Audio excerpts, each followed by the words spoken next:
Fala pessoal, seja bem-vindo à gravação de mais um episódio do Mais Lucro Podcast. Estamos iniciando hoje uma série espetacular com gravações apenas com mulheres que empreendem, com mulheres de sucesso, para representar aqui com força esse mês de março, que é o mês delas. Estamos hoje aqui com uma pessoa fantástica, diretora comercial. O melhor de tudo, ela só lidera homens. É isso mesmo, ela manda nos homens. Vocês vão gostar muito dessa ideia. Eu estou aqui com a Alessandra, da Expresso Decora. Seja muito bem-vinda, minha amiga. Obrigada, muito obrigada. Vai me arrumar um problema, né, quando eu voltar para o escritório, mas tudo bem, vamos lá. Não, a galera vai gostar dessa história. Acho que é importante começar aí dando um norte para a audiência. Fala um pouquinho da sua história da Expresso, como começou, como é que você começou na carreira. Primeiro eu vou falar um pouco de mim, para vocês entenderem um pouco mais, né, de como é que a gente chegou nesse lugar. Eu sou a Alessandra, como você falou, eu sou regatiana aqui. Você não é daqui de Maceió, não, né? Mas eu sou regatiana, torço pelo CRB. Sempre fui uma pessoa que era aquela criança que era desenrolada na rua. Então, enquanto as crianças gostavam de estar brincando, jogando as coisas, eu gostava de ficar conversando com as velhas da rua. Porque lá no meu bairro, eu sou do Colina, dos Eucaliptos. Muita gente acha que não, porque eu tenho uma cara bem de rica, né?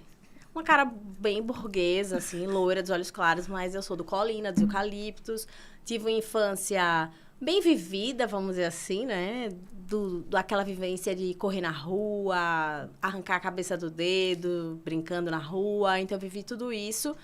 E acho que muito disso acabou contribuindo para eu ser uma pessoa mais desenrolada, como a gente fala aqui, né? Então, enquanto as crianças estavam brincando, eu ficava conversando com as velhas. Sentava com elas na calçada, elas ficavam me contando as histórias, as vivências. E aí, eu tinha grandes aprendizados. E até hoje, eu adoro conversar com gente velha, assim, gente mais velha. Aquela velhinha que nem dá valor, eu adoro. Porque acho que a gente aprende muito com o pessoal mais velho. Eles têm muito o que contribuir. Então... Dito isso, a gente acabou que sempre... Eu estava ali na rua, conversando com as senhorinhas. Depois eu fui aprendendo ali Tinha um negócio que a gente pegava na rua, que era uma caixinha que vinha com vários brincos. Não sei se você viveu isso na sua infância. E aí você pegava aquela caixinha que tinha uns 50 brincos e você tinha que vender cada brinco a R$5. Se você vendesse todos os brinquinhos da cartela, você ganhava um ursão de pelúcia. Então, eu já começava, aí tinha que oferecer brinco à vizinha, brinco no colégio, brinco em todo lugar. Aí, vendia brinco. Na minha rua, tinha umas apresentações de teatro. Então, eu lembro que eu comprava um saco de gula, que era um cheetos que a gente gosta de comer aqui. Aí, eu dividia, comprava o gula a 50 centavos, comprava em saquinhos menores, fazia saquinhos menores a vender por 25. Então, a gente já vai empreendendo desde a infância. E aí, dessa forma que eu fui pegando esse desenrolo de aprender a vender, de me virar. Sim.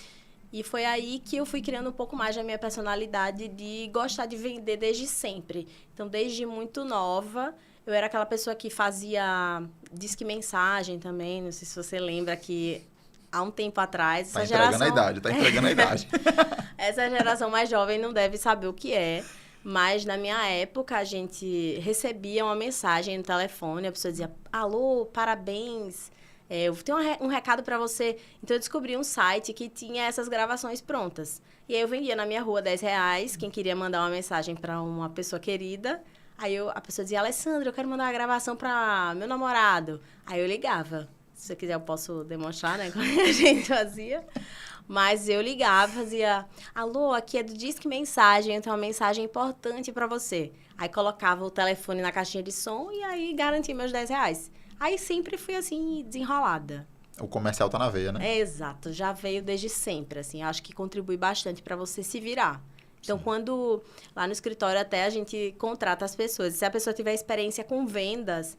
Aí ela ganhou meu coração, porque eu acho que quem vende trabalha em qualquer setor, assim. Eu gosto desse lema também. Eu sou vendedor, então para mim o cara que é vendedor é desenrolado, né? Exato. Sempre é muito desenrolado, né? Se vira, sabe sair de qualquer situação, assim, eu acho que é uma qualidade que é fundamental. Todo mundo deveria ter uma noção de vendas, assim, para se dar bem em qualquer setor. Verdade. E como nasceu desse contexto da Alessandra, como nasceu a Expresso? Então, eu fui fazer faculdade de design aqui na UFAL, fui da primeira turma. E na época que quando você falava, tô fazendo design, o pessoal falava assim, e a sua mãe falou o quê? Porque ninguém nem sabia o que era design. Achava que era design de sobrancelha. E acabou que eu tinha que explicar toda vez. Não, mãe não vai me matar, ela tá ok. E explicava tudo. Não vou morrer de fome, vou ter que me virar. E aí, no final da faculdade, eu fui fazer um estágio que acabou virando um emprego numa loja de móveis planejados. E lá eu comecei a aprender várias habilidades. A gente tinha que vender diretamente para o cliente o móvel, negociava, depois fazia o caderno técnico para fazer o pedido. E foi lá que eu conheci Mirella, que é minha sócia, e a gente ficava conversando. E eu dizia, Mirella, vamos ser sócia, vamos abrir um negócio. E o que a gente notava, né? Que o cliente que chega lá na loja, eu passava orçamento. Você está fazendo seu quarto lá. Aí eu ia orçar o móvel planejado, que geralmente vinha de um projeto de um arquiteto. E quando eu orçava esse móvel planejado, que eu dizia assim, pronto, Vitor, o seu quarto só de móvel planejado deu 30 mil. Parecia que o cliente ia cair assim da cadeira e eu ficava sem ter o que fazer, porque eu já tinha recebido o projeto do arquiteto. Não era eu que tinha atendido o cliente inicialmente. E aí, naquela hora, a pessoa disse, mas, Alessandra, eu queria fazer o meu quarto inteiro com 15. Eu disse, e agora? O que é que eu vou fazer? Se só o móvel planejado está dando 30. Então, a gente começou a notar que isso que deveria ser uma exceção acabou virando uma regra. Então, a maioria dos clientes que chegavam lá no escritório, infelizmente, não tinham a noção do quanto que eu investi na obra ou na reforma, um todo da reforma. E ele se surpreendia na hora que ele já estava para construir. Então, a gente começou a notar que existia aí uma necessidade do público de realmente fazer um projeto, saber quanto ia custar. Às vezes, não é nem sobre ser caro ou barato. É sobre você realmente poder se organizar, saber quanto vai custar. Então, foi aí que eu e Mirella, a gente começou a conversar, começou a ver alguns benchmarks de empresa que funcionavam pelo Brasil e que poderiam ter um modelo parecido com o nosso, com o que a gente pensava. E aí, a gente decidiu abrir a Expresso Decora há 8 anos atrás, né? E a gente abriu o Expresso Decora inicialmente pensando que a gente ia fazer o projeto e entregar para a pessoa e a pessoa ia ser feliz e executar. Sim. Mas aí, no andar da carruagem, a gente acabou descobrindo que a pessoa não conseguia executar. E aí, é aquela coisa, quem empreende sabe que você pensa no negócio e o negócio vai virando um transformer, porque ele vai tendo novas necessidades e você vai querendo ganhar dinheiro, vai querendo resolver. E então, hoje, o nosso negócio, a gente faz o projeto e faz a obra tudo num lugar só. Acaba resolvendo todo esse ciclo do cliente, porque a gente viu que a satisfação dele estava muito relacionada não somente a fazer o projeto, mas a ter a casa realmente pronta, a ter um ambiente completamente pronto. Então, foi aí que a gente começou a Expresso Decora. 8 anos atrás, eu e Mirella. Qual de vocês duas deu o salto de fé primeiro? De demissão? Qual foi? A Mirella, na verdade, a Mirella foi demitida inicialmente, que ela era estagiária. E ela ficava no meu pé, dizendo, sai, você tem que sair daí. Só que a Mirella já tinha uma segurança melhor. E eu, na época, dependia muito do salário que eu recebia. Não tinha como dar esse salto. Aí eu fiz todos os cálculos. Calculei o seguro-desemprego, quanto ia durar. Calculei tudo. Aí pensei, agora dá para eu pular desse precipício e me jogar. Sim. Mas aí, aprendi muito lá nesse lugar que eu trabalhei. E acabei que acho que depois de uns 6 meses que a gente tinha começado a pegar nossos primeiros projetos, a gente decidiu dar esse salto e começar a empreender. E eu lembro que uma das coisas iniciais que a gente acha sempre assim, para começar, quando eu vou conversar com outras pessoas, a pessoa fala assim, eu quero ter um negócio. Aí diz, mas eu vou ver o que é que eu vou comprar, o que é que eu vou investir. E a gente ficava nesse pensamento também.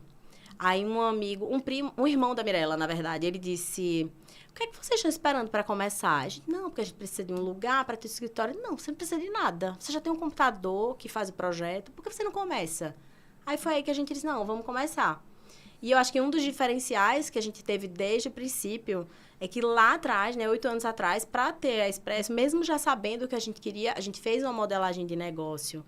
Então, a gente buscou uma empresa para fazer uma modelagem de negócio, que é algo que, assim, muitas pessoas, e principalmente autônomos, acabam fazendo as coisas por conta própria, achando que não, eu vou descobrir como é, vou fazer como é, e acaba quebrando a cara lá na frente.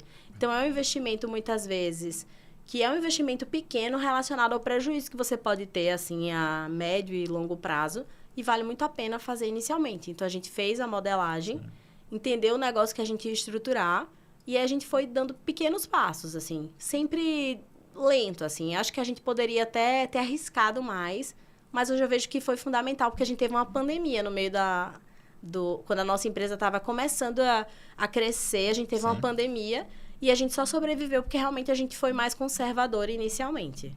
E o bacana é que traz o aprendizado aí de que não precisa de muito para começar, né? Não, nada. Não Às precisa vezes de você nada. idealiza a sala, né? No shopping, tudo gigantesco e com Exato. computador dá para começar. Acho que esse aprendizado é muito bacana. E graças ao irmão da Mirella, tem que agradecer a ele. E assim, eu acho que legal também a gente apresenta. Eu lembro que a gente apresentava projeto, às vezes já chegou, casa de cliente, que o cliente não tinha nada, só tinha uma cama na casa, o casal lá. E a gente já chegou, botava o notebook assim em cima da cama da casa do cliente, sentava assim de ladinho para apresentar. E o importante é você simplesmente fazer, sabe? Eu acho que o que diferencia é quem realmente vai lá e faz alguma coisa. Sim. Porque tem gente também que é muito técnica, né? Estuda, pesquisa, tem várias técnicas, mas não coloca, assim, não implementa. E a gente só tem a oportunidade de fazer melhoria a partir do momento que você está testando, que você está fazendo. Total. Então, eu acho que realmente, às vezes, precisa dar esse empurrão. A vida real testa, né? Pô, Exato. você tinha uma ideia de negócio, quando na verdade você entendeu depois que empreender é resolver a dor de alguém, né? A dor do Exato. cara parecia que era o projeto, você identificou Exato. que era a execução do projeto, era o projeto, era a mão de obra, era um contexto geral e conseguiu ser o diferencial de mercado, né? Ou não Isso. entrego só um papel e corro atrás de resolver, né? Exatamente. E a gente notou, assim, que uma série de necessidades surgem a partir do momento que você realmente está preocupada se o cliente vai executar ou não. Uma das palavras que a gente usa muito, assim, como valor na nossa empresa, e que esse valor ele é compartilhado, porque acredito que quando a gente fala sobre valores, né, na empresa, missão, visão e valores, muitas empresas acham que isso tem que estar num quadro lá na empresa para todo mundo ver, e é aquela coisa que a pessoa lê na apresentação, mas os colaboradores não sabem na prática qual é a visão da empresa, não tem isso na ponta da língua. E eu acho que isso tem que estar realmente muito claro para todo mundo, porque na hora de tomar uma decisão, a gente tem que levar em consideração qual é a visão, qual é a missão da empresa, quais são os valores que a gente compartilha. Então, a empatia é um valor que é muito forte lá na empresa. Ele é compartilhado tanto lá dentro do nosso escritório, quanto nas nossas obras, porque é outra coisa também que a pessoa acha que a visão, que os valores da empresa tem que estar só ali na parte do escritório, né? Na parte mais de estratégia do negócio. E, na verdade, ela tem que estar na base ali, na base de quem está no dia a dia à frente da empresa. Eu tive esse aprendizado num curso que eu fiz, que era uma pessoa que trabalhava na Ambev, e ele falava justamente sobre isso, que a Ambev, eles tiveram uma situação que chegou um diretor da Ambev e foi perguntar para um funcionário que estava no chão de fábrica qual era a visão, a missão, os valores da empresa. E ele não sabia. Aí ele falou para o gerente lá do setor, ele falou assim, eu vou voltar aqui daqui a 3 meses e quero ver de novo como é que estão as coisas aqui. Porque ele queria que todo mundo ali da operação soubesse. Então, quando ele voltou, procurou o mesmo cara do chão de fábrica. E aí ele sabia de fato, já estava sabendo. Porque essa cultura, né, que a gente fala, ela tem que estar presente na empresa, assim, na veia, no DNA, em todo mundo. No colaborador, no terceirizado, em todos os profissionais que estão ali. Isso do visão, missão e valor tá na parede, todo mundo vê, mas ninguém nunca lê, né? Exatamente. Então tá ali Ninguém muito lê, bonito, a ninguém dá letra é valor. maravilhosa, tá no Isso. local majestoso na empresa, o cara nem lê e quando lê mal consegue compreender a dimensão da importância daquilo, tá vivenciado no dia a dia, né? Então na Exato. prática nunca vira cultura, né? Uhum. Quando deveria ser passar na veia junto com o sangue Tem todo que dia, né? tá. E a gente vê que a empatia é tão forte lá na empresa que a gente realmente se preocupa em fazer um projeto que você consiga executar. Não adianta, se você faz um projeto comigo e coloca na gaveta, essa é a maior frustração que a gente tem. E a empatia é tão forte que o pintor que está na obra, ele se coloca no lugar do cliente para pensar, poxa, eu vou resolver isso daqui porque essa pessoa se esforçou tanto para pagar essa pintura, para ter essa casa desse jeito. Aí no treinamento que a gente faz sempre com esses colaboradores, eles disseram assim, mas, dona Alessandra, a gente tem essa empatia com o cliente, mas às vezes ele não tem essa empatia com a gente. Disse, rapaz, tenha paciência, tenha calma, que a gente resolve. Então, acabou que a gente tem que pensar toda essa cadeia do serviço, todo esse ciclo do cliente, para conseguir garantir ali a satisfação dele no final, de ter um ambiente completamente reformado. E uma das coisas que deixa a gente, assim, com o coração super feliz no final do processo, a gente vê, né? No final de um quarto de bebê que você faz, você vê a mãe satisfeita, grava um depoimento para você falando bem sobre o trabalho. A gente teve esse ano a cliente que levou lá no escritório, ela tinha tido bebê 1 mês, que eu nem sairia de casa, morta de cansada, mas ela foi lá no escritório deixar uma cesta de happy hour, porque a gente adora fazer happy hour lá.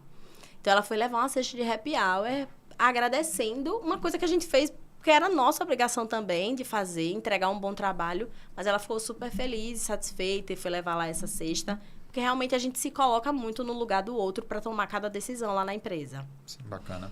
Vocês atuam num mercado que majoritariamente é percebido como um mercado masculino de estar envolvido com obra. Sim. A personificação que tem na mente das pessoas pô, quem toca obra é um cara brabo e que tem que tocar os peões de uma forma braba também, senão não funciona. Como é esse dia a dia em tocar, que eu acredito que o pessoal lá do chão de fábrica, de fato, sejam majoritariamente homens, como é essa relação? Então, quando a gente começou lá atrás, a gente sempre teve uma postura de aprendizado.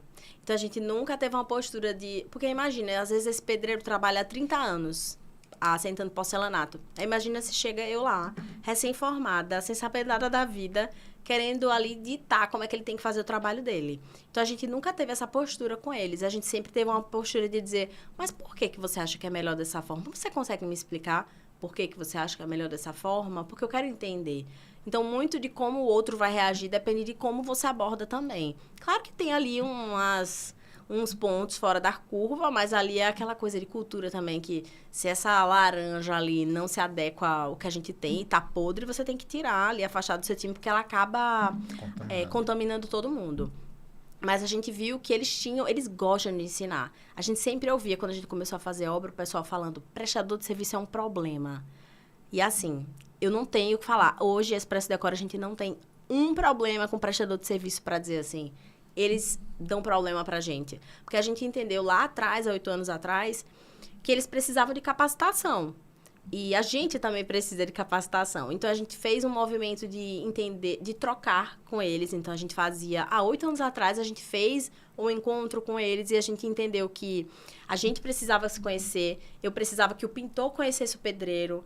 Porque na hora que o pedreiro vai lá quebrar, que ele quebra sem pena e deixa tudo esculachado para depois chegar o pintor, se ele sabe quem é o pintor, conhece quem é o pintor, sabe que ele tem 3 filhos, sabe onde ele mora, sabe que ele é um cara super legal, ele não vai deixar essa bucha para o rapaz que vem depois.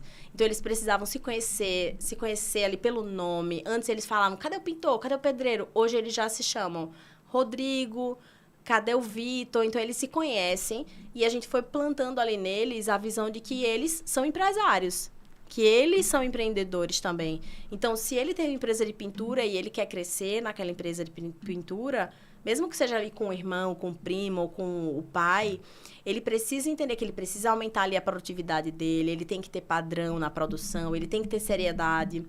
E lá na Expresso Decora a gente valoriza isso, diferente de outras pessoas que não valorizam. Então, a gente vê um movimento muitas vezes. Uma pessoa acha normal pagar R$200 no metro do porcelanato, mas não quer pagar R$80, R$100 na aplicação. Então, a gente nota assim, como é que você paga tão fácil no produto esse valor e o cara que vai instalar, que vai fazer um acabamento perfeito, você não quer pagar esse valor. Então, a gente nota um discurso, né? E, às vezes, na prática, a pessoa não quer reconhecer ali a mão de obra. Então, a gente foi valorizando o profissional que se capacitava. A gente fez treinamento no começo, tinha colaborador que ia trabalhar com aquela camisa de bloco Tommy Gaia, chegava de Havaiana na casa do cliente. Então, a gente teve que fazer treinamento para dizer como se vestir, como se portar, como cobrar, Sim. Porque eles não tinham padrão de cobrar. Uma obra cobrava X, e na outra não tinha lógica o que eles estavam cobrando, não tinha um padrão. Então, a gente fez treinamento com eles de tudo que você pode imaginar. No último treinamento, eles tiveram treinamento de imagem, estilo, de como passar seriedade, porque hoje todos eles hoje já têm outras pessoas que trabalham para eles, porque eles foram crescendo junto com a empresa, com a Expresso.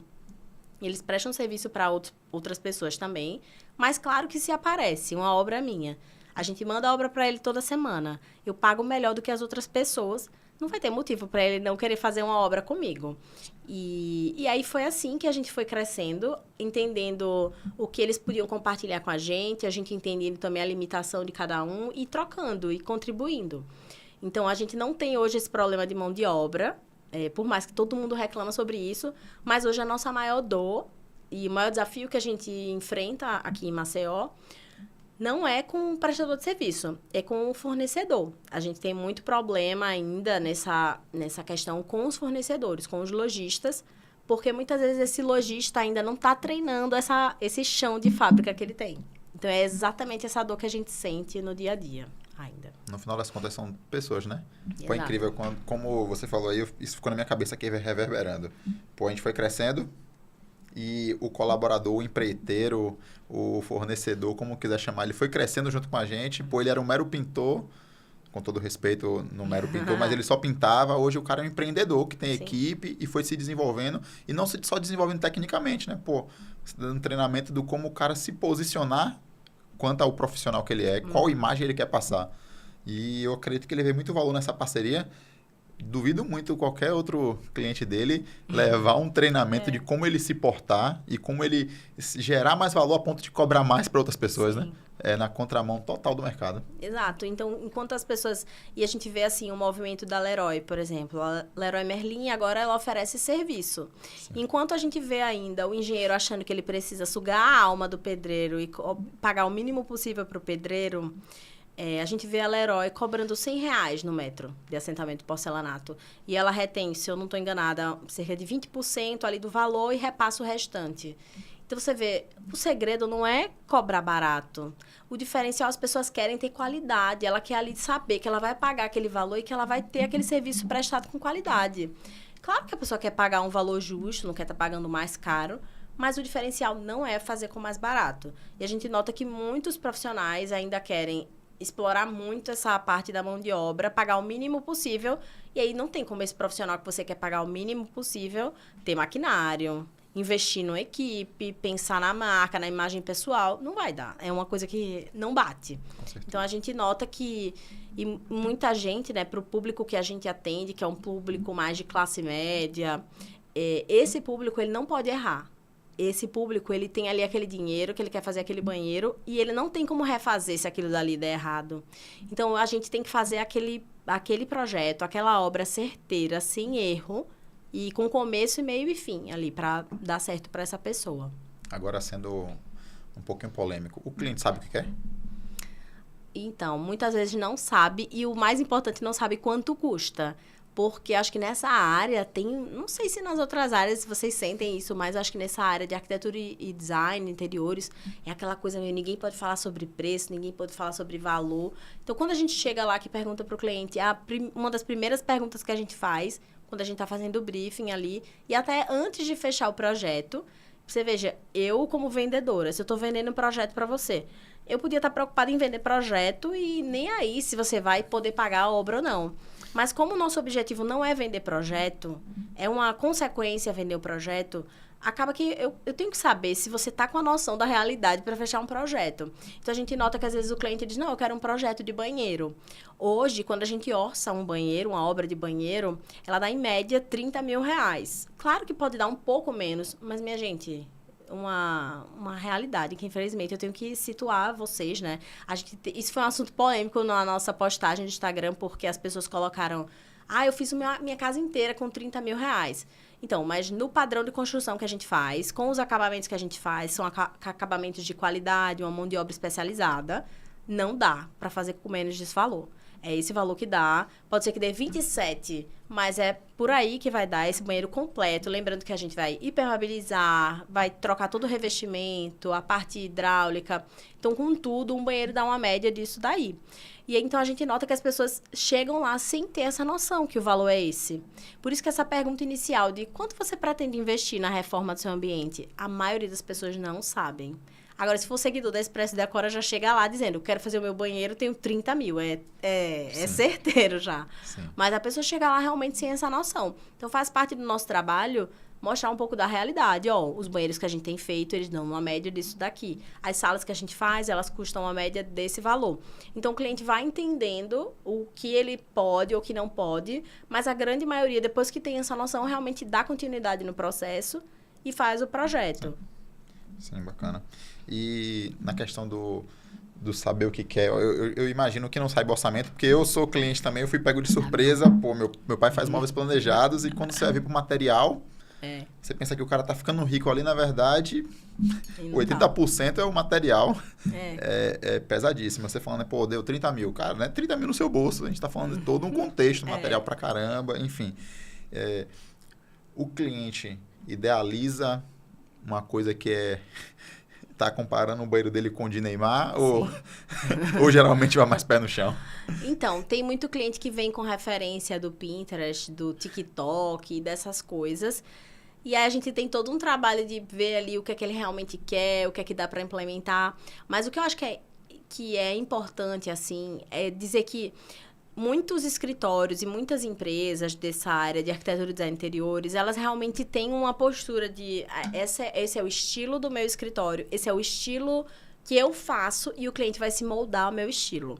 Lá na empresa a gente não trabalha dessa forma. Então, realmente, o usuário, que é o cliente, ele está no centro do processo. Então, a gente faz esse projeto centrado no que essa pessoa gosta. Ele gosta de ripado, a gente vai trabalhar com ripado. Ele gosta de parede com cimento queimado, a gente vai trabalhar. A gente foge dessas linguagens de falar, mas isso é brega, isso é fora de moda. Porque, às vezes, essa pessoa sonhou com ripado a vida inteira e agora que ela quer, ela vai querer colocar. Sim. Então, quem é você na face da terra para querer dizer que ela não pode? O sonho, né? Exato. Então, lá a gente não tem essa questão. Eu entendo super essa questão de... Às vezes, não faz parte do branding do outro escritório e tudo mais, mas lá a gente não trabalha com essa visão tanto de tendências.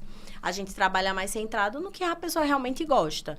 Então, a gente não tem muita dificuldade com isso do cliente idealizar algo assim muito fora, porque como a gente já faz o projeto centrado no que ele quer investir, se ele tá querendo o banheiro do Neymar, eu já vou dizer assim, opa, se você quer investir 30 mil, esse banheiro aqui tá dando 150, então é isso aí que você tá disposto? Não, Alessandra, vamos voltar então, vamos dar um passo atrás. Então é muito de como você vai tendo essa tratativa com o cliente. Sim. E ao longo desses anos, a gente teve que desenvolver alguns jeitos de fazer o cliente não ficar tão fora da realidade. Então, a gente faz um briefing inicial, passa para ele um questionário também que ele responde em casa, manda imagem de referência. Aí, tem cliente que quer realmente que você reproduza alguma coisa. Tem cliente que quer que você só copie. Alessandra, esse banheiro, eu quero meu banheiro igual. A gente tenta convencer. Não precisa ser igual. Vamos fazer uma coisa inspirada. Vamos fazer algo para você. Então, tem gente que... A gente sempre fala assim, tem cliente que quer ser surpreendido e tem cliente que só quer que você faça ali uma reprodução do que ele quer. E aí, eu acho que assim, como empresário, a gente tem que entender que tem projeto que você vai colocar no seu portfólio e tem projeto que você vai fazer porque você precisa pagar as contas, principalmente quando você está começando. Então, lá na Expresso, a gente tem uma lógica muito que a gente fala de Uber, enquanto os outros escritórios de arquitetura têm uma lógica de táxi. Então, eles pegam um projeto, ficam aí amadurecendo esse projeto 3 meses, 6 meses, e lá não, a gente pega 10 projetos. Então, a gente precisa ter um fluxo muito mais rápido. Então, a gente precisa pegar mais projetos ao mesmo tempo. E eu não vou ficar 6 meses convencendo o cliente que ele não pode colocar ripado. Se a pessoa quer o ripado, e eu já tentei meus argumentos, mas ela quer, a gente vai colocar e a gente vai dar seguimento ao projeto para não perder ali o ritmo que a gente tem de processos. Bacana. Vocês hoje têm um time de vendas, imagino que de compras sim, mas o de vendas para atender o cliente? Então, a gente faz um atendimento inicial, porque a gente capta muito cliente pela rede social hoje em dia. Antes era muito dependente de indicação, mas a gente sempre trabalhou a rede social e aí, graças a Deus, a gente chegou no momento que o cliente está vindo muito da rede social. Maravilha. E aí, a gente trabalha com CRM, que a gente faz esse atendimento e essa pré-qualificação ali do cliente. E aí, a gente tem toda essa questão. Eu acho que é um dos diferenciais também, porque eu acho que os escritórios de arquitetura e de design, eles não exploram tanto essa pegada comercial. E até em alguns lugares que eu já fui, de eventos, isso até é meio mal visto que a gente faz. Porque eles veem o que a gente faz como se fosse algo assim, você está banalizando alguma coisa, ou aquela questão que eles falam, prostituindo a coisa da arquitetura, do design. Mas não, porque a gente realmente faz um tráfego pago lá voltado em conversão, em fechamento de projetos. Então, realmente, eu estava até gravando uns conteúdos. Eu gravei um conteúdo bem sério, falando assim, olha, você que quer reformar seu ambiente comercial, muito séria. O outro eu gravei com a luva de boxe, fiz assim, você que tem um ambiente e quer nocautear, sei lá, o seu espaço, faça o seu projeto. Qual vídeo você acha que teve com certeza do box. mais clique? Com certeza do box. Então, assim, é esse tipo de coisa que muitas pessoas não estão dispostas a fazer isso, mas a gente tá. Porque Será que não é falta de coragem? Eu acho que talvez. Eu acho que é falta de coragem. Mas é porque esse pessoal não sabe que dá dinheiro, eu acho. Ainda bem, deixa eles lá fazendo assim. Eu acho que ainda tem a tendência a acreditar que é só arte, né? Exato. É só arte, é só arte, é só arte. Quando, de fato, não é só arte, né? Tem um processo, tem um método e você está provando que o processo e o método funcionam. Total. E eu acho que acontece muito isso o pessoal da arquitetura bebe muito na fonte das pessoas de arquitetura. E aí fica com um pensamento muito limitado. Então, lá não, a gente vai para muito evento de empreendedorismo, com outros empresários de outros setores. Eu fui para um curso também que eu fiz de gestão empresarial em São Paulo. Então, você troca com, às vezes, uma pessoa ali do varejo, que ela te dá uma sacada e você fala, puxa, se eu fizer isso daqui na minha empresa, vai dar muito certo. Então, eu acho que falta essa visão de entender um pouco melhor de outros cenários, porque todos nós somos empresários, assim. A gente tem que entender desses setores, dessas minúcias, para a gente poder dar seguimento. E eu acho que eles têm ainda... Não sei se as outras profissões são assim, mas eu acho que tem muito uma questão de não trocar informação. Então, eu tenho amigos hoje da área de arquitetura que realmente tem essa liberdade. Me chama assim, faz, amiga, como é que você faz a parte fiscal? Amiga, como é que você faz para fazer as suas campanhas de tráfego pago? Então, ele já se sente nessa abertura de me perguntar. Mas se você for nesses eventos, ninguém... sempre tá tudo lindo, tá tudo maravilhoso, ninguém compartilha nada. Ou compartilha uma visão que não é realista da coisa, não mostra para você ali as dores que você sofre. Não mostra, poxa, eu sou empresária como você, mas... usa esse sistema aqui para você precificar, que vai ser muito melhor para sua empresa. Então, eu acho que não há tanto compartilhamento quanto deveria. E acho que a classe só perde com isso, porque acaba não compartilhando alguma coisa que ajudaria muito a todos, né? Mas a gente tem uma lógica realmente de vender. A gente vende. A gente até estava pegando mais projeto no começo do ano, e a equipe de projeto começa a ficar já da produção. E como eu fico no comercial, eu não quero saber. Eu disse, vocês contratam mais gente, dá andamento, eu não quero saber. Vamos lá. Crescer. E tem que ir nessa pegada mais rápida. E acho que não é todo mundo que está disposto também, né? Tem uma ideia de que eles pensam, né? Você vai trocar ideias com seus pares de mercado. O cara pensa que vai dividir uma pizza para 2 quando ele te ensina. Quando, na verdade, ele vai aumentar o tamanho da pizza. Exatamente. Vocês vão sair de uma pizza P para uma pizza M, de uma pizza M para pizza G. Exato. Vai ter outros sabores de pizza para fazer. Então, não é necessariamente dividir o mercado. Não. Muito pelo contrário, é criar um novo mercado, conseguir captar um novo tipo de cliente. Pô, o cara tá focando só no A, amigo. Tem o B, tem o C, tem o D, tem o E. E tem mercado para todo mundo. Tem gente que só foca no A. Você está no CD, tem gente que ainda consegue fazer o E, tem gente que consegue trabalhar o B, tem gente que não sabe nem onde está. Ou por que não beber um pouco dessa água, né? O cara não sabe nem onde está, o cara cobra preço de A e entrega o serviço de E. Então, ele não sabe nem onde é que ele está ainda. Então, eu acredito que tem mercado para todo mundo. Me diz uma coisa, você tem 2 sócias, né? Como é o conviver com sócios? Eita, é uma boa pergunta, né?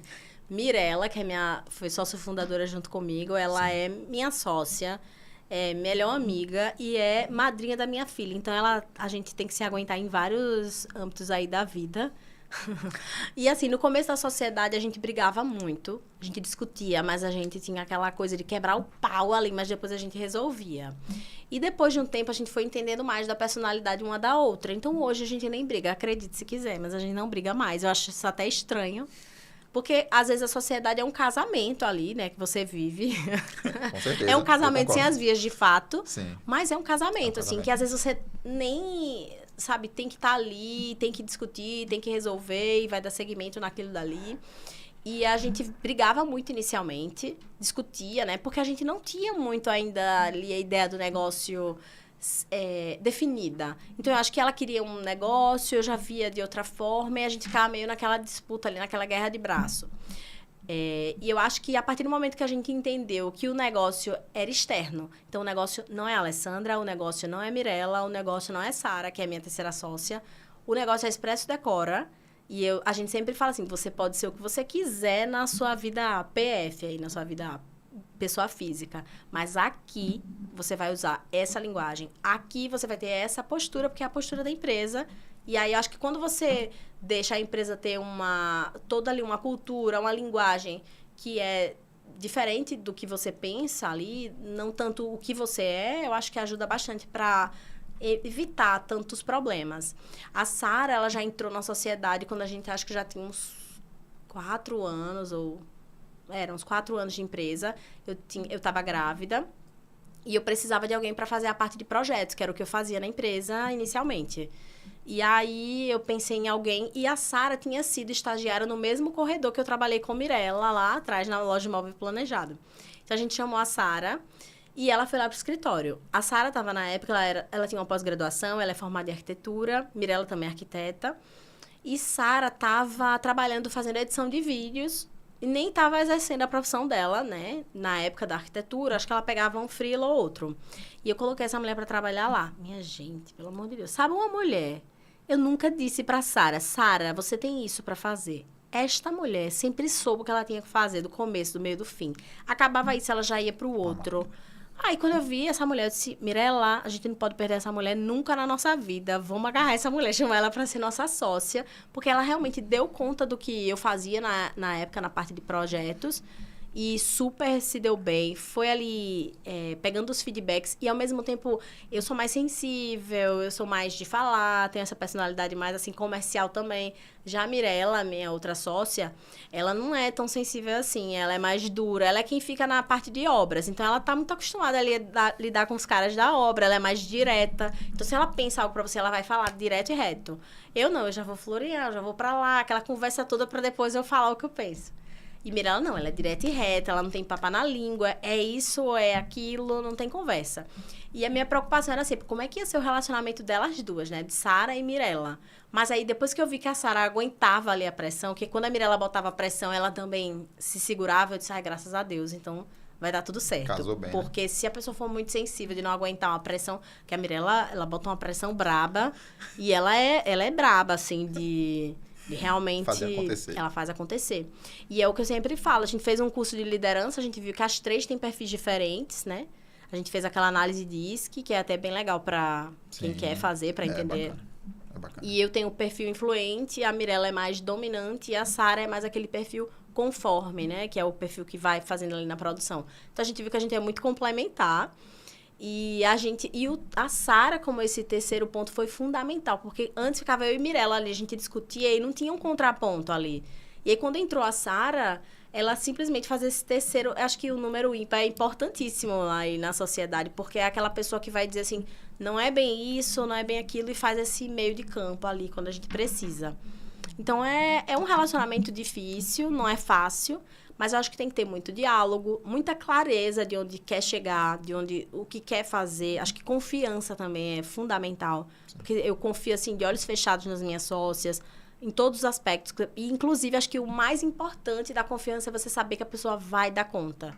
E isso eu tenho essa confiança nelas, assim, de que, independente do que a gente vai encarar, elas vão dar conta. Porque elas são 2 máquinas, assim. A gente fala que a Sara é uma máquina de vencer, que ela faz tudo, ela dá conta de tudo. E Mirella é outra também. Eu falo que a Mirella é um general, um trator, assim, porque ela realmente dá conta das coisas e consegue ter muita regularidade no que ela faz, assim. Então, elas são fantásticas. Antes da próxima pergunta, galera, já curte, compartilha, comenta. Você que não está gostando, manda pro seu concorrente, atrapalha o dia dele, mas não deixa de interagir.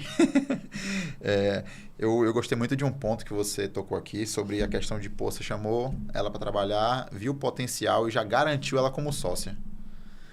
Cara, eu vejo um valor gigante nisso e que as pessoas negligenciam. Pô, se a gente parar para pensar, será que onde vocês trabalhavam antes, se o cara do Móveis Planejado tivesse tido esse insight poderoso, hoje ele teria um outro braço de empresa, sócio de vocês, por que não?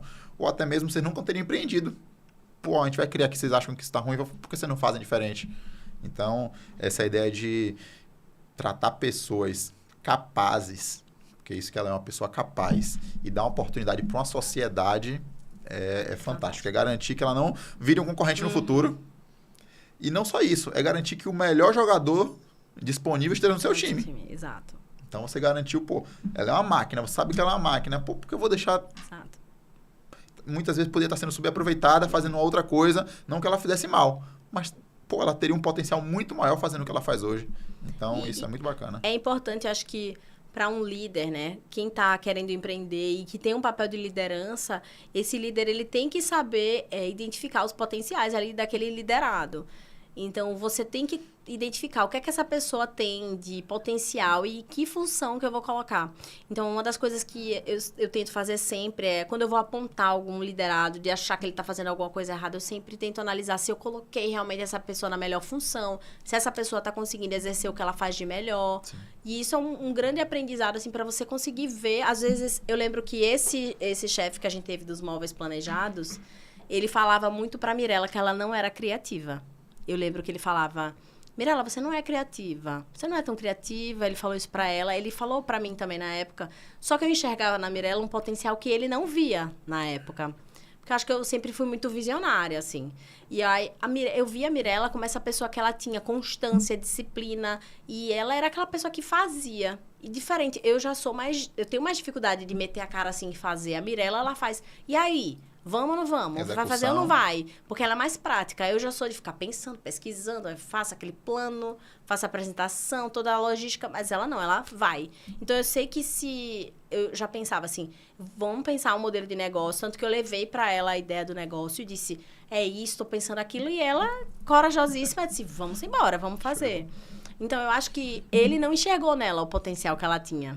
E ela, até hoje, quando ela fala sobre o assunto, ela fala... Ele dizia que eu não era criativa, mas realmente eu não era criativa para fazer projeto. Não era o que eu faço de melhor, mas ela se dá muito bem fazendo gestão de obras. E ela sempre fala assim, eu faço projeto melhor que muito engenheiro, obra melhor que muito engenheiro por aí. Ela fala sempre isso. E realmente, assim, às vezes o que ela faz de melhor não era a parte de projeto, e sim essa parte de gestão de obras, planejamento de obras, que é uma área também da arquitetura que muita gente não gosta de explorar. E agora mais um momento polêmica. Para o que você faz hoje, é melhor arquiteto ou design de interior? Então, eu sou formada em design e as minhas sócias são arquitetas. Eu acredito que o design de interiores, ele tem uma especialidade ali mais focada para a parte de interiores em si. O arquiteto, quando ele se forma, ele vai precisar buscar uma formação complementar. Porque na formação de arquitetura, você paga uma eletiva ou não de design de interiores. E aí, então, ele precisa fazer uma pós-graduação, buscar uma especialização. E aí, diante disso, ele vai ter uma especialidade para trabalhar com design de interiores. Vou vender o peixe do design de interiores, porque eu sou, né? E eu acho que o designer em si, ele vê o cliente como usuário. É aí que eu acho que é o grande diferencial da formação de design. Porque na UFAL, quando a gente estuda design gráfico, design de interiores e design de produtos. Então, a gente analisa a ótica, assim, do usuário, a usabilidade das coisas, o uso, é aquela lógica da forma segue a função, e a lógica da produção em massa também. Então, a gente acaba entendendo a coisa mais prática do funcionamento.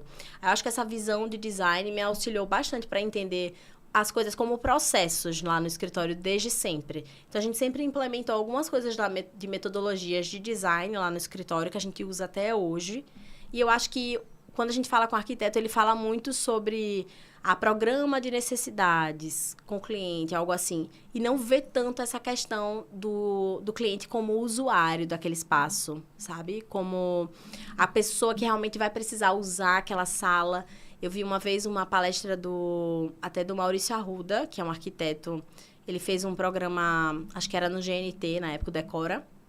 E ele falava assim, que ele via projetos de arquitetura que tinha um cinzeiro na mesa de centro. E o cliente não fumava, mas o arquiteto achava legal ter um cinzeiro ali decorativo naquela sala. E ele falava assim sobre essas revistas de decoração. Então, a casa, muitas vezes, era aquela casa que era para capa de revista. Só que você vai usar aquela casa todos os dias. Para que você vai precisar ter um cinzeiro na mesa de centro se você nem fuma? Então, é sobre fazer um projeto realmente centrado em quem usa e não um projeto para ficar no seu portfólio ou um projeto para sair na capa de revista. É uma casa que diga ali a sua história, conta a sua história. Tem gente que fala, mas eu não gosto de colocar porta-retrato, eu acho cafona. Mas o cliente adora. O cliente, a primeira coisa que diz é, eu quero colocar as fotos da minha neta ali na porta, no porta-retrato. E aí, cabe ao profissional sair da zona de conforto, usar a criatividade e dar um jeito do projeto ficar bom com aquele porta-retrato da neta. Aí eu acho que é mais difícil, mas é o caminho que a gente tem que seguir. É o bonito para quem, né? Uhum. É o bonito para o cliente, né? O cliente que tá pagando Exatamente. a conta no final do mês, né? Ele que tem que decidir, né? Um outro ponto, aproveitando o momento de mês da mulher, você vê mulheres na execução da obra? Tem essa falta do profissional? Não tem nem essa busca, eu tô aqui, Vitor, tô aberta ao currículo e nem chega? A gente não recebeu ainda essa procura de mulheres querendo fazer a parte de execução, né? No começo você falou, a gente realmente lidera homens na parte de obra, mas lá no escritório a gente só tem mulheres. A gente já testou homens, mas é uma coisa que a gente tem esse preconceito lá, né? A gente tem essa preferência, vamos dizer assim, Melhor. de contratar mulheres, porque a gente acha que... no nosso fluxo lá hormonal e na nossa baguncinha, a gente conseguiu se encontrar. Então, acaba que até a parte hormonal é uma loucura total, porque ficam todas ali no mesmo ciclo, no mesmo período. Mas a gente se entende na nossa TPM, a gente se entende na nossa forma de falar. E, assim, até hoje, os homens que a gente testou na lógica do escritório, a gente não conseguiu ainda seguir esse fluxo de trabalho. Mas mulher fluiu super bem. E na parte de obra, a gente nunca teve essa procura. Já aconteceu de ter um pedreiro que trabalhava com a esposa, que era, ele botava o porcelanato e ela rejuntava. Só que não deu muito certo. Inclusive, ele era o lampião. E ela, eu acho que era a Maria Bonita, né? Porque ele tava lá com o marido. E aí, o que acontecia na obra era que a gente chegava lá na obra e tava a mulher sentada, olhando o lampião trabalhar, sentada. Eu não sei se ela ia lá para fiscalizar. Também não sei o que o lampião andou aprontando. E ela ficava sentada. E aí, acabou que a gente viu que não era lógica tanto de trabalho. Mas a gente já ouviu falar de algumas mulheres que fazem parte elétrica. Eu acho que eu já ouvi falar, mas a gente nunca trabalhou. Nunca teve essa adesão. E é diferente, né? É difícil ver mesmo, não é de verdade. Você vê, pô, você que tá aí no mercado, não vê, imagine que é de fora, né? Então, é o estereótipo que, de fato, faz jus à regra, né? Exato. Eu acho que ainda... Pode ser que tenha algumas mulheres que estão aí nesse mercado, mas ainda não chegou lá no escritório. Se quiserem mandar currículos e se quiserem falar com a gente também, pode falar um oi ali no WhatsApp. A gente está sempre recebendo essas pessoas que querem trabalhar com a gente. E a gente nunca teve essa procura, mas se tiver, né, eu também acho que tem trabalhos que eu acho que realmente tem a questão da força física, que é mais pesado para uma mulher, mas se a mulher também for fortona e conseguir fazer, tá tudo certo. Não tem esse preconceito, não. E 2025, o que é que reserva para Expresso Decora? Eita, muita coisa. A gente tá com o planejamento estratégico e o plano de ação bem promissor, assim. A gente nem sabe como é que vai dar conta, mas a gente viu que é um ano que começou muito bem para nós, assim, não sei qual a visão dos outros setores, mas lá pro escritório a gente conseguiu melhorar muito o quanto que a gente consegue trazer a conversão ali do cliente da rede social para o nosso escritório. Então, a gente tem tentado padronizar mais os processos nesse momento. Então, a gente está tentando cada vez mais cortar ali aqueles incêndios que a gente tem que apagar, muitas vezes nos atendimentos ou na obra em si, e entender ali a gestão daqueles erros que a gente teve, como é que a gente pode melhorar. Então, entra muito a lógica de gestão de projetos, gestão de processos. A gente fez uma consultoria que viu essa parte toda de gestão de processo, gestão do projeto da empresa, o planejamento estratégico. E aí, agora a gente está com as missões ali de cada setor de evoluir. Mas a gente tem metas relacionadas a faturamento, a gente tem metas também no escritório ali de comissões que a gente trabalha, né? Porque eu acho que quem trabalha com venda, né? Uma visão que eu acho que o vendedor não pode ter limite, né? Você tem que dar, se ele está vendendo mais, cada vez mais que ele vende, você vai dando comissão para ela se sentir estimulada a vender. Então, eu acho que essa visão que a gente conseguiu trazer dessa parte de comissão de venda, porque o vendedor fica muito mais estimulado. As obras também, conversão, caso a pessoa consiga fechar as nossas obras. E a gente também fez um programa de benefícios ali, de pontos para as nossas colaboradoras, que elas vão pontuando cada vez que elas realizam determinadas atividades. Então, se eu tenho uma colaboradora que traz um projeto para o escritório, ela pontua mais, pontua 5 pontos. Aí, se eu tenho uma colaboradora que apresenta o projeto e o cliente aprova o projeto de primeira, então ela converte mais pontos. E aí, esses pontos, eles são trocados por experiências. Então, aí começa desde a experiência inicial, que é um jantar com um acompanhante, até diária do hotel, uma bolsa, um sapato, massagem, que elas gostam muito, manicure, Apple Watch, curso. Então, tem várias experiências que a pessoa vai pontuando e vai conquistando esses prêmios. Bacana. Hoje, você considera o canal de aquisição de cliente mais importante a rede social? Hoje ainda não é o mais importante, mas é o segundo mais importante, porque hoje a gente ainda tem muita recorrência, né, e indicação. Porque uma das coisas que a Expresso, que a gente modelou o nosso negócio nos últimos 2 ou 3 anos, a gente começou a fazer projetos cada vez mais por ambiente. Porque antes a gente tinha a lógica de, não, é melhor pegar um apartamento inteiro para fazer do que só um quarto. Mas hoje não, a gente prefere pegar só um quarto, só um banheiro, só uma cozinha, porque a gente viu que o cliente hoje, do público que a gente atende, muitas vezes ele não vai ter condição de fazer um apartamento inteiro e pagar 300 mil reais, 250 mil reais. Mas ele tem 30 mil para dar ali naquele banheiro. Então, ele vai fazer um banheiro num padrão que ele sempre sonhou, vai ficar super satisfeita. Então, eu consigo garantir ali a satisfação do cliente, a experiência fica satisfatória também, tudo vai dar super certo. E a gente consegue ter um trabalho muito mais curto, muitas vezes até mais lucrativo, porque a gente evita de ter desperdício, de ter atraso e uma série de variáveis que são mais difíceis de controlar se você tem um ciclo de obra mais longo.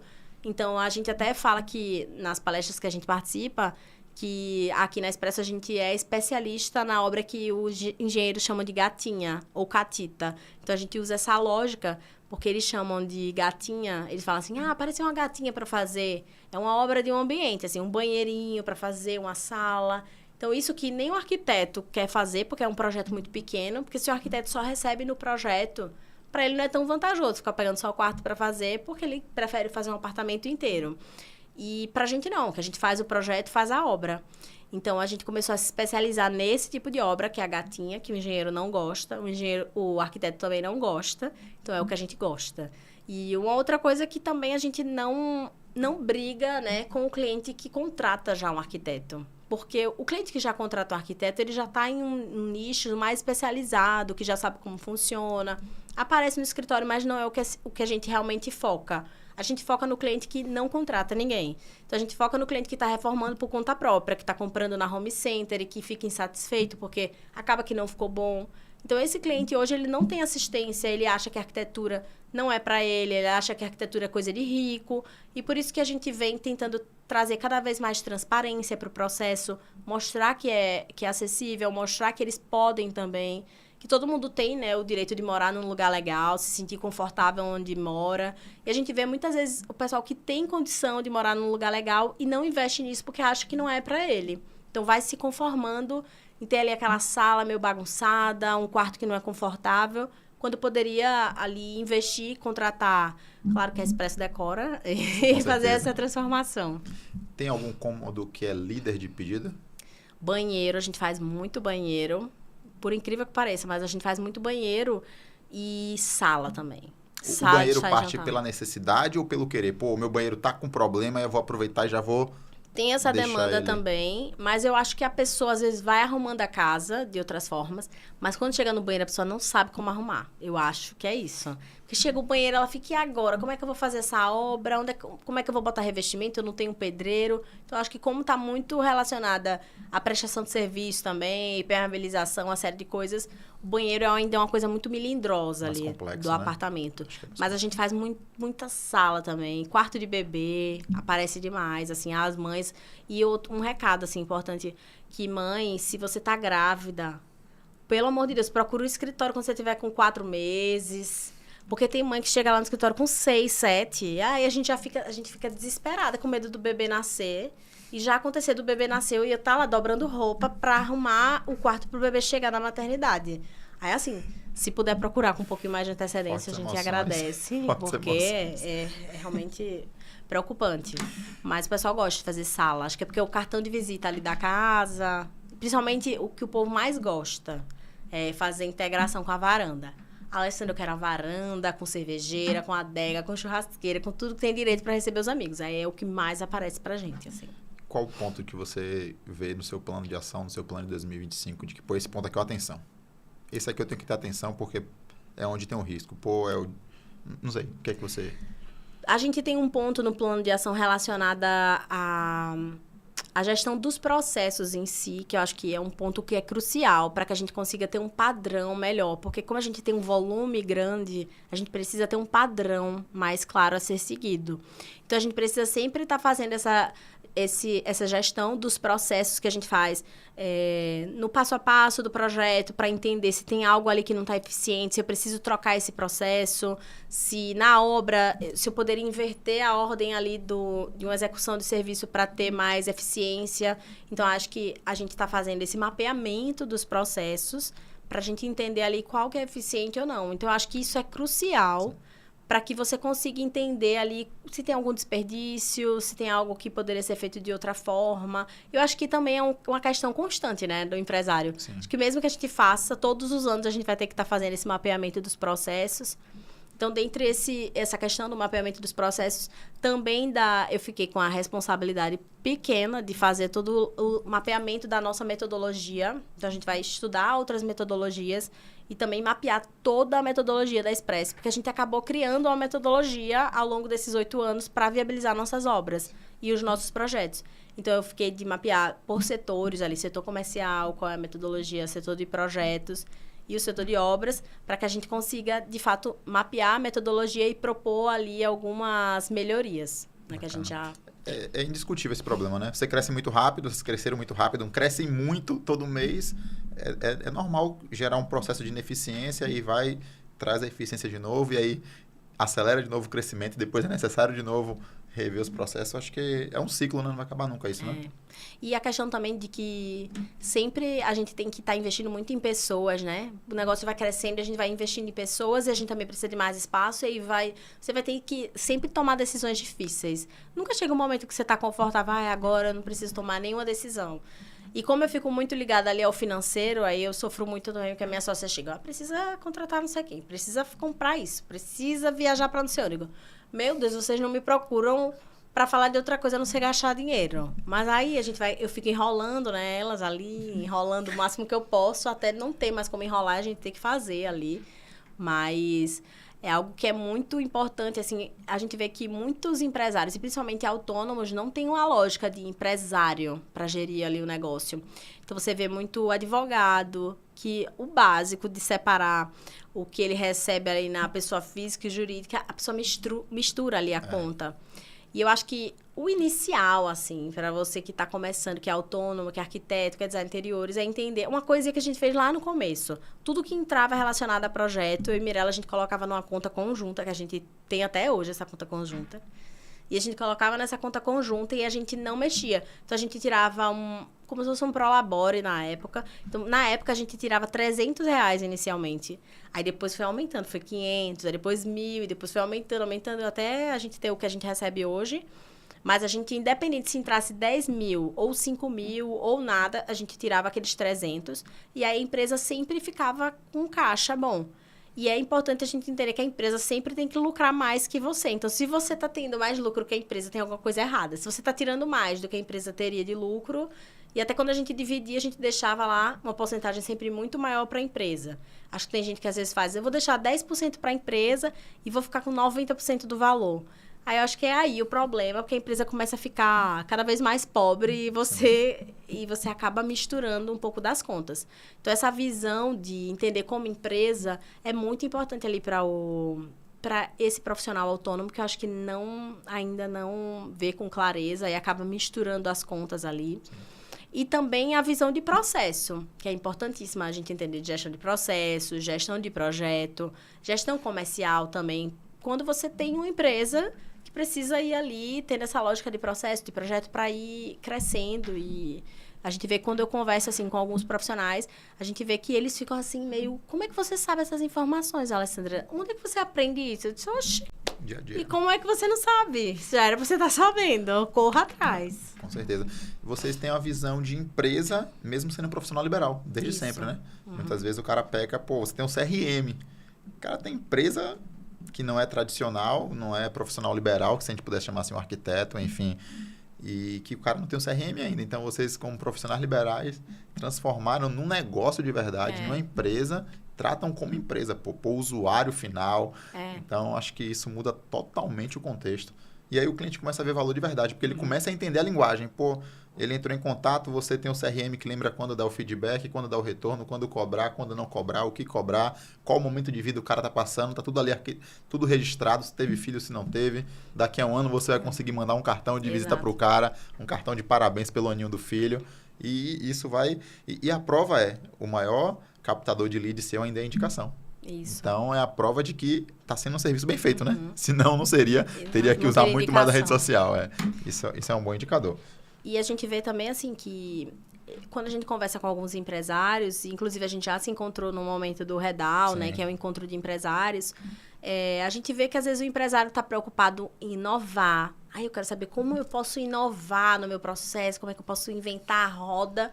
E aí você manda um orçamento para uma empresa para fazer um orçamento de, sei lá, algum item lá que ele vende. E ninguém te responde no WhatsApp. Aí você fica pensando, porra, esse cara investe, tá investindo em marketing, tráfego pago, um monte de coisa, e ele não tem ninguém para responder no WhatsApp. Então, é isso, assim, que eu acho que é o absurdo, que a pessoa, às vezes, está preocupada em fazer, inventar roda, participando de vários cursos de gestão, e não tem ninguém. Aí dá vontade de chegar e dizer assim, querido, vamos fazer o seguinte, contrate alguém para botar no seu WhatsApp, que você já vai estar sendo altamente inovador, você já vai estar à frente da concorrência, tendo alguém para responder o WhatsApp e rápido. Então, assim, é uma lógica básica do básico bem feito, que é uma das coisas que a gente prioriza lá na empresa. A gente não inovou criando uma coisa altamente diferenciada e tecnológica. A gente inova pela prestação de serviço. Sim. Então, a gente inovou ali prestando o serviço dessa forma, com começo, meio e fim, com eficiência. E acaba que, às vezes, o cliente fala como se você tivesse um negócio altamente inovador, mas é só porque você faz o básico ali bem feito. Prometeu, cumpriu. Exato. Esse é o segredo. Pra quem quer saber, o segredo é esse. É básico. Pessoal, estamos chegando ao fim. Faça seu jabá. Então, fala suas redes sociais aí pra galera. Fala um pouquinho aí de forma resumida. Importantíssimo. A Expresso Decora, vocês podem seguir lá no Instagram, expresso.decora. Lá vocês vão encontrar muito conteúdo de dica, diário de obra, os nossos antes e depois, que sempre fizeram muito sucesso para os nossos seguidores. E se você, né, quer transformar algum ambiente da sua casa, seja ela sala, cozinha ou banheiro, pode entrar em contato com a gente no WhatsApp. A gente vai estar respondendo rápido. Isso aí. E fazendo o seu orçamento, marcando ali uma reunião para a gente explicar um pouco melhor como funciona o nosso trabalho. E é isso, se você acredita que você não precisa ou não pode viver bem, a gente tá aqui para provar para você o contrário e mostrar que você pode ter uma casa super aconchegante, maravilhosa para você receber seus amigos, sua família e ser muito feliz nesse lar. É isso aí. Galera, muito obrigado. Esse é o mês da mulher. Todas convidadas mulheres empreendedoras que fazem acontecer. Um abraço, até mais.